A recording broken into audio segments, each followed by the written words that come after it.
దేవునికి మహిమ కలుగును గాక. మన ప్రభువును రక్షకుడైన యేసుక్రీస్తు నామంలో అందరికీ వందనములు.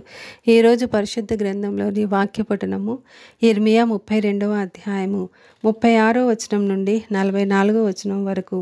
కావున ఇశ్రాయేలు దేవుడగు యెహోవా ఈ పట్టణమును గూర్చి ఈ మాట సెలవిచ్చుచున్నాడు.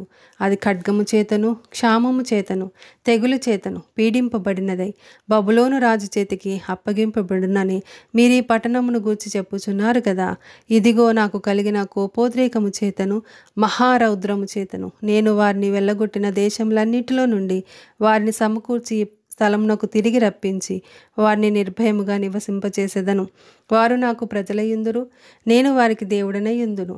మరియు వారికిని వారి కుమారులకును మేలు కలుగుటకై వారు నిత్యము నాకు భయపడునట్లు నేను వారికి ఏక హృదయమును ఏక మార్గమును దయచేయుదును.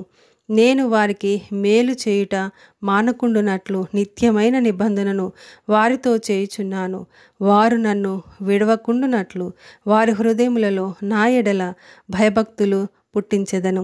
వారికి మేలు చేయుటకు వారి యందు ఆనందించుచున్నాను. నా పూర్ణ హృదయంతోనూ నా పూర్ణ ఆత్మతోనూ ఈ దేశంలో నిశ్చయముగా వారిని నాటెదను. యెహోవా ఇలాగు సెలవిచ్చుచున్నాడు. నేను ఈ ప్రజల మీదకి ఇంత గొప్ప కీడు రప్పించిన రీతినే నేను వారిని గూర్చి చెప్పిన మేలంతటిని వారి మీదికి రప్పింపబోచున్నాను. ఇది పాడైపోయెను, దానిలో నరులు లేరు, పశువులు లేవు.